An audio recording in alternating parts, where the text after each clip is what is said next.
आपण पाहतोय जवळपास 6-7 किलोमीटर दर्शनाची रांग आहे.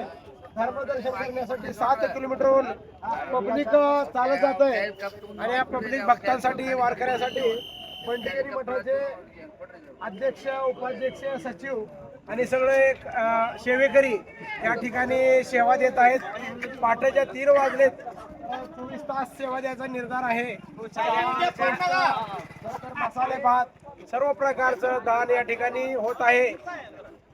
अवतार पुरुष छत्रपती ज्ञानेश्वर अप्पाजीकडून निरंतर 7 दिवस हे अन्नदान सेवा चालते. दर्शनासाठी विठोबाच्या रेकॉर्ड ब्रेक लाईन 7 किलोमीटर गेलेली.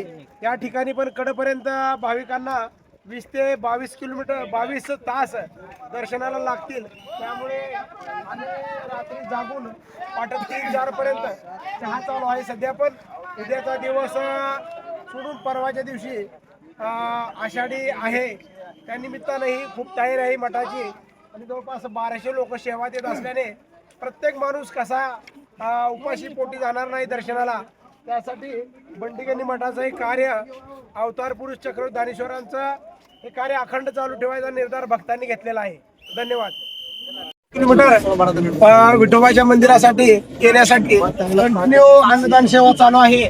बुंदी, मसाले राईस, चहा, बिस्किट आणि जवळपास आज सर्वात झाले आणि एवढी मोठी विठोबाच्या दर्शनासाठी ही मोठी पायी चालू देणारी पदयात्रा ते सगळं मंदिरात जाणार आहे. मला वाटतं उद्या 20 ते 22 तास लागतील यांना पोहोचायला दर्शनासाठी.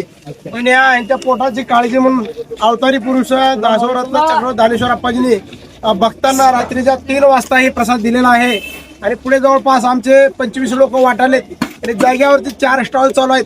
निरंतर अन्नदान आता चालू आहे. सर्व भक्त खात दर्शनाला जावे एवढी इच्छा आहे.